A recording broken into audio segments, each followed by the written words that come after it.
Hello, my name is Andrus. Houston, we've had a problem here.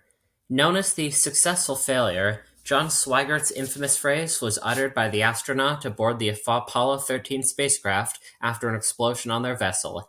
The Apollo 13 mission had a huge impact for NASA, but not in the way expected. The Apollo space program was established in 1961. Its main purpose, landing people on the moon and returning them safely to Earth. The 1970 Apollo 13 mission was to explore the Fra Mauro region of the moon. The astronauts chosen were James Lovell, John Swigert, and Fred Hayes. During preparations, multiple issues occurred. However, NASA felt any issues were corrected enough to continue the mission on the planned launch date of April 11, 1970. 2 days into the mission, Swigert saw a warning light inside the ship and uttered his infamous phrase. Oxygen tank number 2 had ruptured, causing an explosion. Mission Control had to pull their resources and genius together to determine what the problem was and how to fix it. When it was determined that continuing the mission as planned and landing on the moon was off the table, the next goal became returning the astronauts safely back to Earth.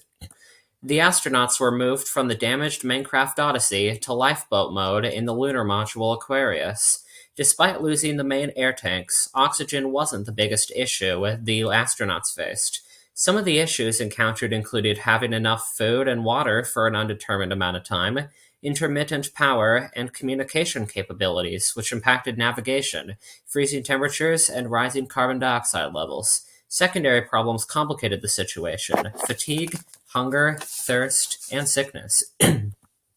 Because the mission had to be changed, new procedures were invented. New calculations were made in record time.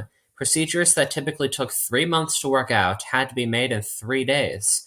Miraculously, Mission Control and the astronauts were able to tackle the problems. Food, water, and power were cut to approximately a fifth consumption. The NASA engineers jerry-rigged the CO2 filters to work in the command module. They were able to use the sun to navigate. Using the moon's orbit, the spacecraft went around the moon, shed the service module, then used the little energy they had left to rocket towards Earth.